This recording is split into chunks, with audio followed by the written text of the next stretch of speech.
Students, आज हम class 10 के लाइफ प्रोसेस चैप्टर का ह्यूमन डाइजेस्टिव सिस्टम कवर करेंगे। और डाइजेस्टिव सिस्टम को समझने से पहले ह्यूमन डाइजेस्टिव सिस्टम का डायग्राम समझना जरूरी है। हम इस डायग्राम में माउथ से स्टार्ट करेंगे, क्योंकि जो डाइजेशन होता है वो आपका माउथ से स्टार्ट होता है। फूड पहले माउथ में डाला जाता है, जहाँ पे टीथ इसको क्रश करके चुई करके फूड पाइप पे सेंड करते हैं। फूड पाइप जिसको हम इसोफेगस बोलते हैं, और फूड उसके बाद इसोफेगस से होता हुआ आपका स्टमक पे आ जाता है। स्टमक से होता हुआ ये स्मॉल इंटेस्टाइन में एंट्री करता है, और स्मॉल इंटेस्टाइन में एंट्री करने से पहले यहाँ पर बाइल डक्ट और पेनक्रियास, जिसकी पेनक्रिएटिक डक्ट होती है, ये दोनों मिलकर अपना एक सीक्रेशन इसके अंदर डालते हैं। बाइल डक्ट जो है बाइल जूस लेकर आती है, बाइल जूस लीवर बनाता है जो कि गॉल ब्लैडर में स्टोर होता है, और बाइल डक्ट के थ्रू स्मॉल इंटेस्टाइन में डाल दिया जाता है। उसके बाद फूड जो है आपका स्मॉल इंटेस्टाइन में डाइजेशन के बाद एब्जॉर्ब हो जाता है जुलाई के थ्रू, और उसके बाद ये लार्ज इंटेस्टाइन में अनडाइजेस्टेड फूड रेक्टम में स्टोर होता है और एनएस के थ्रू बाहर निकाल दिया जाता है।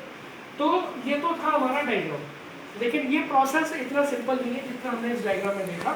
थोड़ा सा कॉम्प्लेक्स प्रोसेस है, इसके लिए हम इसके एक एक पार्ट को डिस्क्राइब करना पड़ेगा। तो अब हम इसके डाइजेशन के एक एक पार्ट को डिस्क्राइब करना स्टार्ट करते हैं। तो पहले मैं माउथ से स्टार्ट करूँगा। कुछ चीज़ें हमें गौर से समझनी है, कितने मार्क के क्वेश्चन आते हैं, कितने कितने नंबर के कितने क्वेश्चन आते हैं, ये सारी चीज़ें हम समझेंगे। पहले हम डाइजेशन का प्रोसेस माउथ से स्टार्ट करते हैं। माउथ पहला पार्ट था हमारा माउथ। तो डाइजेशन हमारा माउथ से स्टार्ट होगा, लेकिन डाइजेशन को समझने से पहले डाइजेशन का मतलब समझ लेते हैं। डाइजेशन का मतलब है कि हमने जो कॉम्प्लेक्स फूड खाया। कॉम्प्लेक्स फूड क्या होता है? फूड के लार्ज मॉलिक्यूल्स जो वाटर इनसॉल्युबल होते हैं, उस कॉम्प्लेक्स फूड को जब हमने खाया, वो फूड बॉडी में जाके सिंपलेस्ट और वाटर सॉल्युबल फॉर्म में कन्वर्ट हो जाता है। तो यानी कि complex water insoluble food molecules का, जो कि लार्ज मॉलिक्यूल्स थे, उनका कन्वर्जन स्मॉल और वाटर सॉल्युबल फॉर्म में कन्वर्जन क्या कहलाता है? आपका डाइजेशन कहलाता है। तो ये प्रोसेस आपका माउथ से स्टार्ट होता है। माउथ से जब स्टार्ट होता है तो माउथ में डाइजेशन में तीन चीज़ें हमें ध्यान रखनी है। माउथ के अंदर प्रेजेंट है आपके टीथ प्रेजेंट होते हैं। फिर उसके बाद टंग, और फिर उसके बाद होती है इसमें सलाइवरी ग्लैंड।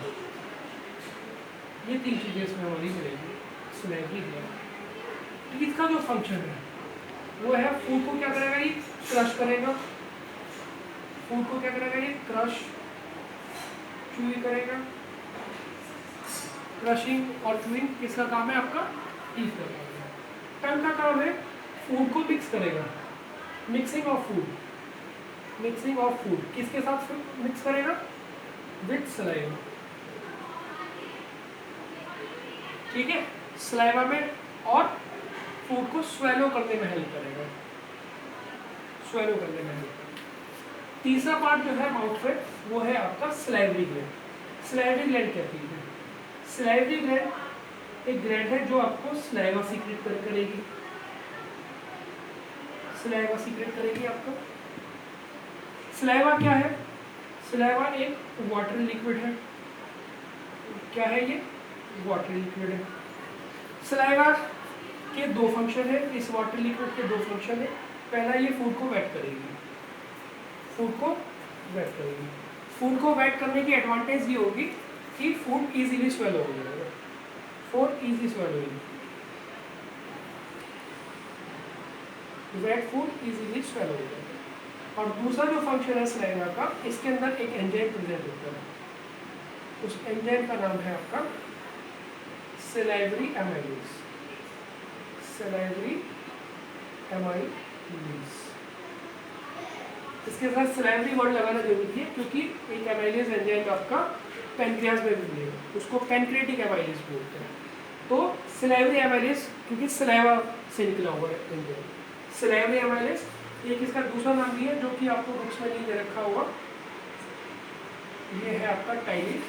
ये जो टाइलिन एंजाइम है, ये आपको आईसीएसई बोर्ड या किसी दूसरे बोर्ड्स की एग्जाम्स की बुक्स में मिलेगा। अब सलाइवरी एमाइलेज का फंक्शन क्या है? सलाइवरी एमाइलेज क्या करता है? आपका फूड में जो स्टार्च प्रेजेंट होता है, स्टार्च क्या चीज़ है? कॉम्प्लेक्स कार्बोहाइड्रेट है। कॉम्प्लेक्स कार्बोहाइड्रेट मतलब कॉम्प्लेक्स शुगर है जो हमारे फूड में प्रेजेंट होती है। ये एंजाइम स्टार्च को कन्वर्ट कर देगा सिंपलर शुगर में, सिंपलर शुगर में ये कन्वर्ट कर देगा। और ये चीज़ मैं बता दूँ आपको, बुक में सिंपलर शुगर लिखा हुआ है, लेकिन कौन सी शुगर है इसका नाम नहीं लिखा हुआ। उस शुगर का नाम भी बता देता हूँ। उस शुगर का नाम है आपका माल्टोज। उस शुगर का नाम है आपका माल्टोज। ध्यान देने वाली बात है कि स्टार्च को इसने माल्टोज में कन्वर्ट किया है। माल्टोज सिंपलर शुगर है, सिंपलेस्ट शुगर नहीं है। सिंपलेस्ट शुगर होती है आपकी ग्लूकोज। जब स्टार्च का ग्लूकोज बन जाएगा तो स्टार्च का डाइजेशन कंप्लीट हो जाएगा, लेकिन ग्लूकोज आपका माउथ में नहीं बनेगा, वो बनेगा स्मॉल इंटेस्टाइन में। डाइजेशन स्टार्च का स्मॉल इंटेस्टाइन में कंप्लीट होगा, यहाँ पर आकर ये कंप्लीट नहीं होगा। अभी सिर्फ इसको सिंपलर शुगर माल्टोज में कन्वर्ट किया गया। उसके बाद फूड क्या होता है, स्वेलो कर लिया जाता है और ईसोफेगस जिसको आप फूड पाइप बोलते हैं, उसमें पेरिस्टाल्टिक मूवमेंट की हेल्प से फूड आपका स्टमक में पहुंचा दिया जाता है। पेरिस्टाल्टिक मूवमेंट से फूड पहुंच गया आपका स्टमक में। तो दूसरा जो ऑर्गन है डाइजेशन का वो है आपका स्टमक। अब स्टमक में क्या क्या होगा उसे देख लेते हैं एक बार। स्टमक जे शेप का ऑर्गन होता है, जे शेप का ऑर्गन होता है, जे शेप का ऑर्गन होता है। तो इस स्टमक के अंदर क्या होगा,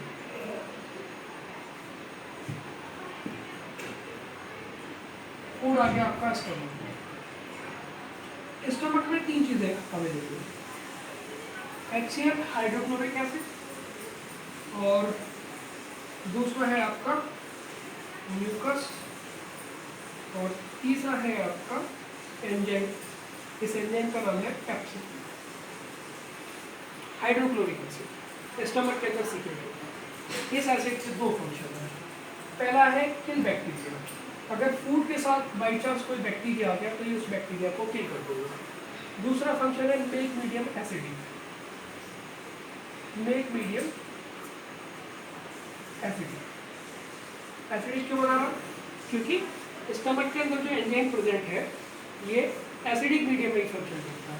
सो प्रॉपर फंक्शनिंग ऑफ पेप्सिन, तो it is necessary that medium must be acidic. तो वो किसने काम किया आपका HCl ने। अब आते हैं म्यूकस। म्यूकस का क्या काम है, HCl एक स्ट्रॉन्ग एसिड है, अगर ये स्टमक की वॉल्स पे लग गया तो उसको कोरोजन कर सकता है। तो उससे प्रिवेंट करने के लिए क्या सीक्रेट होता है, स्टमक की वॉल्स म्यूकस सीक्रेट करती है।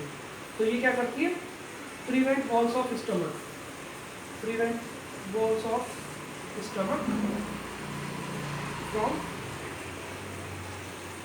HCl। ये अब आते हैं पेप्सिन पे। पेप्सिन जो है आपका प्रोटीन डाइजेस्टिंग एंजाइम है। पी से प्रोटीन और पी से पेप्सिन। ये क्या करेगा, ये एंजाइम कन्वर्ट कर देगा प्रोटीन को, convert proteins into peptide and peptose, peptide and peptose. ये प्रोटीन की सिंपल फॉर्म है, सिंपलेस्ट नहीं, सिंपलर फॉर्म है। पेप्टाइड और पेप्टोज में ये कन्वर्ट कर देगा। हालांकि ये भी चीज़ NCERT में गिवन नहीं है, लेकिन आपकी एक्स्ट्रा नॉलेज के लिए बता देता हूँ। पेप्टाइड और पेप्टोज प्रोटीन की आपकी सिंपलर फॉर्म होती है। सिंपलर फॉर्म में कन्वर्ट हो गया, यानी कि प्रोटीन का डाइजेशन भी यहाँ पे स्टार्ट नहीं होगा। एक बात जो आपको ध्यान देनी है, प्रोटीन का डाइजेशन आपका स्टमक से स्टार्ट हुआ है, माउथ से नहीं। माउथ से डाइजेशन स्टार्ट हुआ था शुगर्स का, स्टार्च का डाइजेशन स्टार्ट हुआ था, कार्बोहाइड्रेट्स का स्टार्ट। कार्बोहाइड्रेट शुगर एक ही बात है। तो कार्बोहाइड्रेट्स का डाइजेशन आपका माउथ से स्टार्ट हुआ है, जबकि प्रोटीन का डाइजेशन आपका स्टमक से स्टार्ट हुआ है। फैट का डाइजेशन अभी स्टार्ट नहीं हुआ है, वो स्मॉल इंटेस्टाइन में होगा। तो एक क्वेश्चन हमें ध्यान में रखना कि किस फूड का डाइजेशन किस ऑर्गन से स्टार्ट होगा। फिर उसके बाद स्टमक में ये फूड चमनिंग के प्रोसेस के बाद और ये सब कन्वर्जन के बाद आपका फूड पहुंचा दिया जाता है आपका स्मॉल इंटेस्टाइन। तो अगला टॉपिक है हमारे पास स्मॉल इंटेस्टाइन। अब स्मॉल इंटेस्टाइन को देखते हैं। आपका नेक्स्ट है आपका मेन ऑर्गन स्मॉल इंटेस्टाइन। अब स्मॉल इंटेस्टाइन में क्या क्या टॉपिक कवर कर रहे हैं हमें, वो देख लो। डाइजेशन के लिए पहला है आपका लीवर, ठीक है। और लीवर के बाद हमें टॉपिक कवर करना है आपका पैनक्रियास। पैनक्रियास और पैनक्रियास के बाद फिर फूड आपका स्मॉल इंटेस्टाइन में आगे बढ़ेगा, तो इसलिए small intestine is dense intestine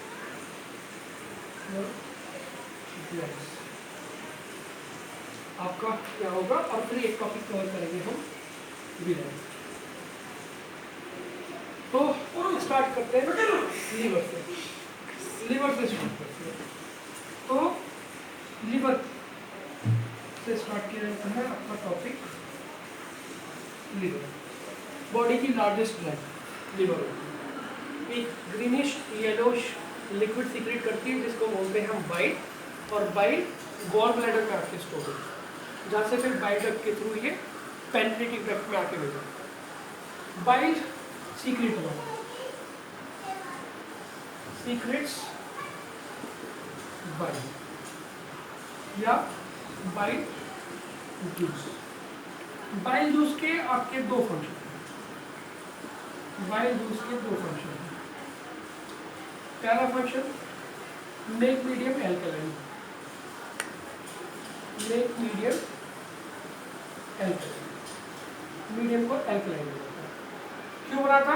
for proper functioning of enzymes present in pancreatic juice, क्योंकि पैनक्रियाटिक जूस के एंजाइम्स जो है वो एल्कलाइन मीडियम में काम करते हैं। एल्कलाइन मीन्स बेसिक मीडियम में काम करते हैं। ऊपर स्टमक में एसिडिक मीडियम था और यहाँ पे एल्कलाइन मीडियम की जरूरत पड़ेगी, तो एल्कलाइन मीडियम आपका बाइल जूस में होगा। एक काम। दूसरा काम है इसका emulsification of fats. Emulsification of fats, fat का इमल्सिफिकेशन भी बाइल जूस ही करेगा। अब इमल्सिफिकेशन का मतलब समझना जरूरी है। फैट के जो मॉलिक्यूल्स होते हैं वो लार्जर साइज के होते हैं और वाटर इनसॉल्युबल होते हैं। तो इमल्सिफिकेशन का प्रोसेस क्या करता है, इनको स्मॉलर और वाटर सॉल्युबल फॉर्म में कन्वर्ट कर देता है। इसी प्रोसेस को हम इमल्सिफिकेशन बोलते हैं। डेफिनेशन लगभग सेम ही है जो डाइजेशन की डेफिनेशन है और इमल्सिफिकेशन की। अगर डाइजेशन की डेफिनेशन में हम फूड वर्ड को फैट से रिप्लेस करते हैं तो इमल्सिफिकेशन की डेफिनेशन आपकी बन जाएगी। डाइजेशन की डेफिनेशन थी conversion of large water insoluble food molecules into small water soluble forms is called digestion। और यहाँ पे क्या है, conversion of large water insoluble fat molecules into the small and water soluble forms is called emulsification of fat। emulsification of fat ये दो काम ही bile use करेगा। उसके बाद आते हैं पैनक्रियास। पैनक्रियास से जो जूस निकलेगा उसे बोलेंगे pancreatic juice. Pancreatic juice, pancreatic juice. अब पैनक्रियाटिक जूस में तीन एंजाइम्स प्रेजेंट होते हैं। पैनक्रियाटिक जूस में तीन एंजाइम्स प्रेजेंट होते हैं। पैनक्रियाटिक जूस तीन एंजाइम है इसके अंदर। पहला लिख देते हैं हम लाइपेज। लाइपेज लिपिड्स से बना हुआ वर्ड है। लिपिड यानी कि फैट, ये फैट डाइजेस्टिंग है।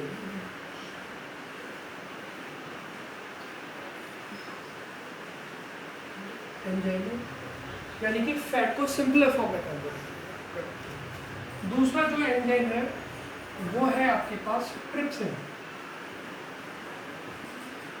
इस टॉपिक में पेप्सिन था, यहाँ पे ट्रिप्सिन है, दोनों में सिन लगा हुआ है। पी से पेप्सिन, पी से प्रोटीन, प्रोटीन डाइजेस्टिंग एंजाइम था, तो ट्रिप्सिन भी प्रोटीन डाइजेस्टिंग एंजाइम है। ऊपर जो पेप्सिन ने पेप्टाइड और पेप्टोज बनाए थे, ये इसको सिंपलर फॉर्म में convert peptide and peptose into simpler form, ये इसका काम हो गया। और जो थर्ड एंजाइम है वो है आपका pancreatic amylase. Pancreatic amylase, pancreatic amylase correct कर देता हूँ मैं इसको। पैंक्रियाटिक एमाइलेज क्या करेगा, ऊपर क्या था, माउथ में क्या था आपका, सलाइवरी एमाइलेज, जिसने स्टार्च को कन्वर्ट किया था माल्टोज में। अब माल्टोज को ये एंजाइम पैंक्रियाटिक एमाइलेज कन्वर्ट कर देगा, convert maltose into simple form, और सिंपल फॉर्म में कन्वर्ट कर देगा इनटू सिंपल शुगर। ये इसका फंक्शन है। इसने कर दिया। इसके बाद फूड स्मॉल इंटेस्टाइन में आगे बढ़ता, तो स्मॉल इंटेस्टाइन जब आगे बढ़ता तो स्मॉल इंटेस्टाइन के अंदर छोटी छोटी बहुत सारी और ग्लैंड्स होती हैं, small intestinal glands, intestinal glands. इस ग्लैंड्स के अंदर क्या होता है, फूड का डाइजेशन कंप्लीट हो जाता है। फूड का डाइजेशन जब कंप्लीट होता है तो क्या होता है, आपका जो शुगर था, शुगर कन्वर्ट हो जाती है ग्लूकोज पे, और इस तरीके से शुगर का डाइजेशन कंप्लीट हो जाता है। तो सबसे सिंपलेस्ट शुगर है आपकी ग्लूकोज, और उसके बाद प्रोटीन जो है कन्वर्ट हो जाती है किसमें, आपकी अमीनो एसिड्स, अमीनो एसिड्स। इस तरीके से प्रोटीन का डाइजेशन कन्वर्ट हो जाता है। और जो फैट होता है आपका, फैट कन्वर्ट हो जाता है फैटी एसिड्स एंड ग्लाइकोजन। ये इस फैट का कन्वर्जन हो गया फैटी एसिड और ग्लिसरॉल में। तो इस तरीके से फूड का डाइजेशन आपका कंप्लीट हो जाता है। अब इसके बाद फूड जो है स्मॉल इंटेस्टाइन में आगे बढ़ता है। अब स्मॉल इंटेस्टाइन में मिलती है विलाई। अब विलाई क्या चीज़ है, विलाई स्मॉल इंटेस्टाइन के अंदर present small finger like projections, small finger like projections, finger like projections कुछ इस तरीके से। इन विलाई के अंदर ब्लड कैपिलरीज प्रेजेंट होती है, ब्लड कैपिलरीज प्रेजेंट होती है। दूसरा विलाई का एक फंक्शन और होता है, ये स्मॉल इंटेस्टाइन के सरफेस एरिया को इंक्रीज कर देती है। आप देख रहे हो इस तरीके से सरफेस एरिया इंक्रीज कर देती है। तो सरफेस एरिया इंक्रीज होने का फायदा ये मिलेगा, बेनिफिट आपको ये मिलेगा कि जो डाइजेस्टेड फूड है उसके एब्जॉर्प्शन के लिए ज़्यादा टाइम मिलेगा और वो रैपिड एब्जॉर्प्शन टेक प्लेस होगा। फूड जो डाइजेस्ट हो चुका है उसका एब्जॉर्प्शन होगा ब्लड कैपिलरीज के through. Digested food blood capillaries में एब्जॉर्ब होगा और बॉडी के सेल्स तक पहुंचा दिया जाएगा, जहाँ पे उनका फिर असिमिलेशन होगा। असिमिलेशन का मतलब है जो आपने फूड डाइजेस्ट किया है, जो सिंपलेस्ट फॉर्म में कन्वर्ट किया है, उस फूड को यूटिलाइज करना। जैसे ग्लूकोज है, ग्लूकोज का यूटिलाइजेशन क्या, एनर्जी के लिए यूज करना। प्रोटीन था, प्रोटीन का यूज क्या था आपका, बॉडी में जो फूड होती है, बायोसिंथेसिस होती है, ग्रोथ होती है, इन सब में वो काम आता है। तो उसके बाद तो ये आपका विलाई का फंक्शन पूरा होता है। अब फूड आगे बढ़ता है, फूड एंट्री करता है अब आपका लार्ज इंटेस्टाइन में। लार्ज इंटेस्टाइन क्योंकि साइज में बड़ी है इसलिए इसको लार्ज इंटेस्टाइन बोला जाता है। लार्ज इंटेस्टाइन में फूड आ चुका है आपका। लार्ज इंटेस्टाइन के अंदर भी विलाई प्रेजेंट होते हैं। ये विलाई फिर से अगर अनडाइजेस्टेड फूड के साथ वाटर, मिनरल्स या कोई सॉल्ट्स आ गए तो उनको वो रीअब्सॉर्ब कर लेता है। तो इससे अनडाइजेस्टेड फूड आपका सॉलिडिफाइड हो जाता है और अनडाइजेस्टेड फूड सॉलिडिफाइड होकर आपका रेक्टम में स्टोर कर दिया जाता है और बाद में टॉयलेट की प्रोसेस से बॉडी से बाहर इजेक्ट कर दिया जाता है। तो स्मॉल इंटेस्टाइन आपका एक्सेस में जो अगर कोई सॉल्ट या वाटर आ गया उसको रीअब्सॉर्ब करके अनडाइजेस्टेड फूड को सॉलिडिफाइड करता है। तो इस तरीके से आपने देखा आपका डाइजेशन का प्रोसेस कंप्लीट हुआ। तो ये डाइजेशन हमारा कंप्लीट हो गया। तो स्टूडेंट्स, तो ये टॉपिक हमने डाइजेशन का कंप्लीट किया है। अगर आपको ये वीडियो अच्छी लगी हो तो हमारे चैनल को सब्सक्राइब करें और अगर आपको कोई कमेंट है, कोई सजेशन है तो कमेंट बॉक्स में जरूर दें। Okay, thank you.